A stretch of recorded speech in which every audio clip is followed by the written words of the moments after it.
শিয়ালদহ স্টেশনে আসা ট্রেনগুলির যাবতীয় তথ্য পেতে চালু হলো একটি যাত্রীবান্ধব অ্যাপ।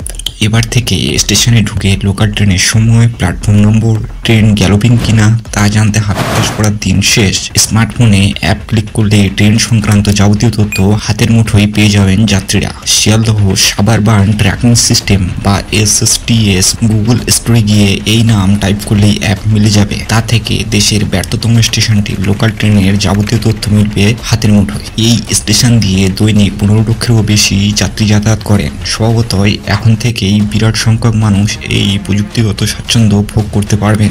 রেল যাত্রীদের সুবিধার কথা মাথায় রেখে শিয়ালদহ ডিভিশনে চলা কোনো লোকাল বাতিল হলে কিংবা চলাচলের সময় হেরফের হলে সেই সংক্রান্ত তথ্য নিমেষে চলে আসবে অ্যাপে। জানা গিয়েছে SSTS অ্যাপের নোটিফিকেশন অপশনে গিয়ে এ সংক্রান্ত বিস্তারিত বিবরণ জানতে পারবেন যাত্রীরা। উল্লেখ্য, শিয়ালদহ শাখায় মোট 3টে লাইন রয়েছে, নর্থ, সাউথ এবং মেন। বর্তমানে লোকাল দূরপাল্লা মিলিয়ে প্রতিদিন 800 বেশি ট্রেন চলাচল করে শিয়ালদহ স্টেশন দিয়ে। এই বিরাট সংখ্যক ট্রেনের যাবতীয় সুযোগ সন্ধান দিতে শিয়ালদহ ডিভিশনের অফিসারদের তৈরি এই প্রযুক্তি নয়া দিগন্ত খুলে দেবে বলে মনে করা হচ্ছে। রেল কর্তাদের দাবি, পূর্ব রেলের 4টি ডিভিশনের মধ্যে একমাত্র শিয়ালদহে এই অ্যাপ কার্যকর হয়েছে।